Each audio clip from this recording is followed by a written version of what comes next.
Haleluya. Nah, jadi dalam hal ini kita melihat bahwasanya kalau kita menerima Yesus, kalau kita selamat, kalau kita lahir baru, seperti KKR semalam. Ya, orang-orang berkata Yesus Tuhan, kemudian sembuh. Ya, kalau ada yang terikat narkoba, bebas, saudaraku. Saya melihat banyak orang yang tadinya narkoba kan, sekarang sudah jadi hamba Tuhan. Ya, yang tadinya dia adalah keluar masuk penjara, ya, sekarang dia sudah jadi hamba Tuhan. Tadi yang preman di jalanan, sudah dipakai Tuhan sampai kemana-mana. Mengapa? Tuhan mengobatkan hidup, Tuhan memulihkan hidup kita. Nah, itulah yang seharusnya terjadi. Sebab kalau hanya mengampuni dosa, Tuhan hanya mengampuni dosa, maka berarti begitu kita selamat sudah diampuni dosa, dan tidak ada lagi yang harus kita lakukan kecuali bersyukur mengampuni dosa. Sebenarnya kita mati aja lah terus, karena begitu sudah selamat kan sudah diampuni dosa. Tapi kenapa kita masih dibiarkan Tuhan ada di dunia ini? Tentunya ada maksud Tuhan. Apalagi di dunia ini bukannya enak kali ya kan, kalau dilihat cerita dari kita lebih enak di sorga kan. Kenapa kita tidak begitu selamat langsung dipanggil Tuhan, cuk, kan bisa dibuat Tuhan, mati kita dapat sorga?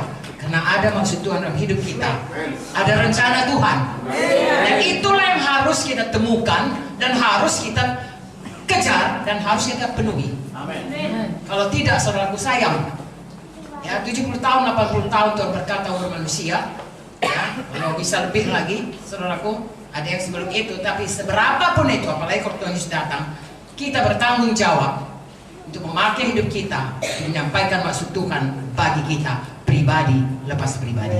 Amin. Haleluya. Secara keseluruhan, kita sebagai gereja Tuhan ada rencana Tuhan. Secara pribadi pun ada rencana Tuhan. Secara keluarga pun ada rencana Tuhan. Dan untuk itu, sebelum kita menemukan itu, saudaraku, janganlah berhenti di distraksi seperti halnya Hawa ini, dengan keinginan-keinginannya, sehingga dia lupa apa sebenarnya rencana Tuhan dalam hidupnya. Rencana Tuhan dalam hidupnya adalah untuk hidup kekal bersama Tuhan, tetapi dalam kepatuhan mutlak. Tapi dia lupa itu, lalu dia dengarkan. Kita pun sekarang ini bisa begitu. Ya, ada rencana Tuhan, kita sudah selamat, kita sudah anak Tuhan, kita sudah sembuh, kita sudah kaya, kita sudah diberkati, dan lain sebagainya. Ada rencana Tuhan. Amen. Kita temukan itu, kita kerjakan itu, bahkan kita berlari-lari di dalamnya sampai itu jadi, dan itulah hidup yang sesungguhnya. Haleluya. Nah, saudaraku, pujilah Tuhan. Ya, manusia ini sebenarnya, saudaraku, ya, diciptakan Tuhan sangat mulia, tapi begitulah, saudaraku, tertipu oleh musuh. Musuh adalah musuh kita yang kekal. Saudara tahu, kalaupun seseorang itu dia dirasuki setan, kemudian dia mati, dianya mati, setannya masih hidup. Mengapa saudara lihat kadang-kadang kutuk dosa? Penyakit pun, kakek darah tinggi, dia pun darah tinggi. Kakek stroke, dia pun stroke. Bapak stroke, cucu pun stroke.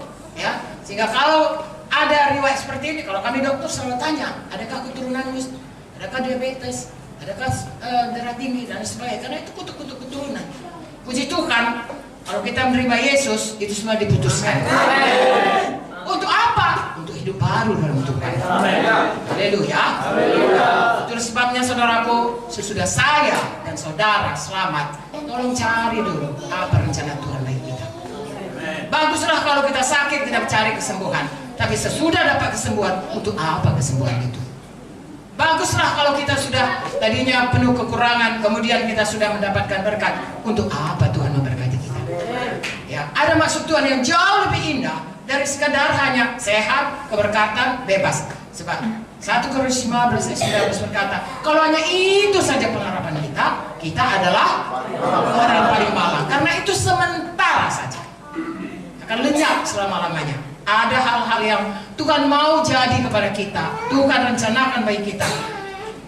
Semua kita, tidak ada terkecuali, ya. Supaya itu kita genapi, dan kelak, saudaraku, saudara bisa memerintah 10 kota, 5 kota, jadi bupati, jadi gubernur, saudaraku, kekal selama-lamanya. Dan itu bukan setahun, bukan 5 tahun sekali, ada pemilu, saudaraku, ya. Tidak ada yang bisa mengambilnya dari kita, dan itu kita dapatkan selama kita di dunia ini, mematuhi Tuhan, mempercayai dan melakukan apa yang dikatakan Tuhan bagi kita. Haleluya. Jadi saya dan saudara sekarang ini saya akan sampaikan ini secara umum, bahwasanya seumur hidup kita harus menyangkal diri. Menyangkal diri untuk bisa mengikut Tuhan dengan sungguh-sungguh. Hukum pertama, mengasihi Tuhan dengan segenap hati, segenap jiwa, segenap akal budi, segenap kuat kita, dan mengasihi sesama. Mudah mengatakannya, nggak sampai 1 menit. Melakukannya seumur hidup. Ya, tiap-tiap hari. Ya, ada dikatakan Lukas 9:23, menyangkal diri, mengangkat salib, mengikut aku setiap minggu. Setiap hari kebaktian? Enggak, setiap hari. Bukan hanya setiap hari, setiap saat sebenarnya. Setiap saat saya dan saudara harus seperti carang yang lengket kepada Tuhan. Supaya bisa semua zat-zat dari Tuhan itu mengalir kepada kita, kebenarannya, kasihnya, kuasanya, kehidupannya, ya, ke seluruh kodratnya Tuhan itu bisa mengalir kepada kita, dan dari situlah kita bisa mengeluarkan buah. Haleluya. Buah hidup yang berubah dan buah jiwa-jiwa yang dapat kita menangkan bagi Tuhan. Bagi saudara hamba-hamba Tuhan tentunya ini sangat menggairahkan. Saudara diberi kesempatan oleh Tuhan untuk membawa sebanyak-banyaknya orang, bukan saja untuk selamat, tapi kelak untuk menjadi orang yang juga seperti saudara memenangkan orang lain kepada Tuhan. Haleluya. Jadi saudaraku, kalau saudara baca Yakobus 1, ada hikmat dari Tuhan, ada hikmat dari dunia. Kalau hikmat dari dunia ini saudaraku, maka kita akan jatuh kepada dosa. Supaya kita mengerti, dan kapan kita mengerti, kita tidak bisa ditipu setan. Kalau kita tidak mengerti, setan itu licik sekali. Nah saudaraku, maksud saya, mari kita kenal tipu daya setan, jangan kita mau ditipunya. Kita kenal saudaraku jalan Tuhan, dan kita tahu tipu dayanya, kita ikut jalan Tuhan.